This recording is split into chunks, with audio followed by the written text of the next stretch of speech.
Civil सेवा प्रधान परीक्षा का पेपर 3 और जीएस का पेपर 2, इसमें भारतीय राज्य व्यवस्था और संविधान, शासन प्रणाली, सामाजिक न्याय और अंतर्राष्ट्रीय संबंध जैसे विषयों या खंडों को शामिल किया गया है।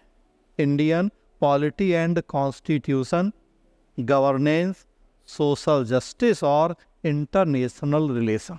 250 नंबर का ये भी पेपर होगा, जिसमें लगभग 100 नंबर का पॉलिटी एंड कॉन्स्टिट्यूशन पूछा जाएगा, लगभग 100 नंबर का गवर्नेंस एंड सोशल जस्टिस होगा और लगभग 50 नंबर का आईआर पूछा जाएगा।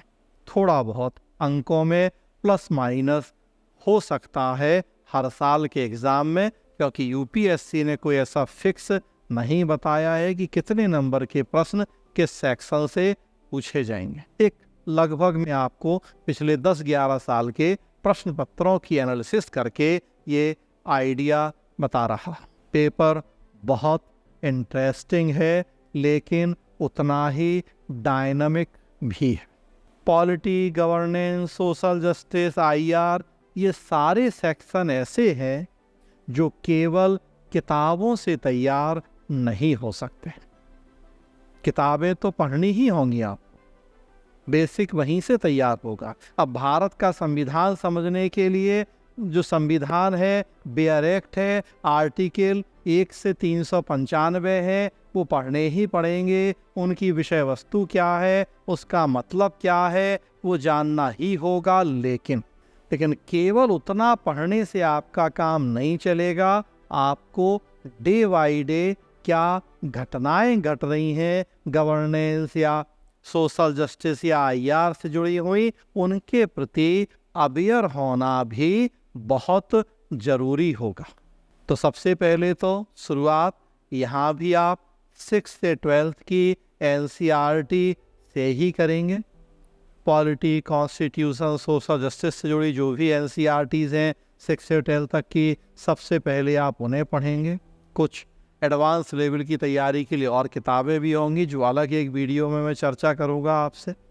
हाँ, लेकिन इस पेपर की तैयारी के लिए मैगजीन्स और डेली न्यूज़पेपर्स की भूमिका बहुत महत्वपूर्ण होगी।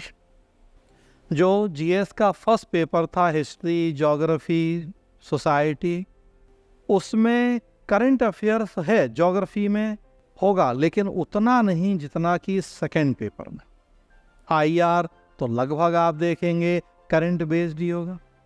रसिया यूक्रेन युद्ध पे प्रश्न होगा या इजराइल फ़लस्तीन पे, तो नो डाउट आपको पीछे पूरा इतिहास भी जानना पड़ेगा इनके संबंधों का। लेकिन एग्ज़ाम हॉल में उसकी भूमिका सीमित होगी और जो वर्तमान इशू है उनकी भूमिका महत्वपूर्ण। पिछली बातों को नहीं जानेंगे तो वर्तमान को नहीं समझ पाएंगे, लेकिन जब आंसर लिखने की बारी आएगी तो फिर पिछली बातों की भूमिका बहुत कम और वर्तमान चीज़ों की भूमिका बहुत ज़्यादा हो जाएगी। तो इसके लिए आपको कम से कम 1 साल के मंथली मैगजीन्स, डेली न्यूज़पेपर्स को बहुत अच्छे से पढ़ना होता है, और ज़्यादा कर लें तो और अच्छी बात है। तो एनसीईआरटी प्लस मैगजीन्स, न्यूज़पेपर्स को मिला के इसकी तैयारी करेंगे। कुछ एडवांस लेवल की किताबों की चर्चा अलग से की जाएगी।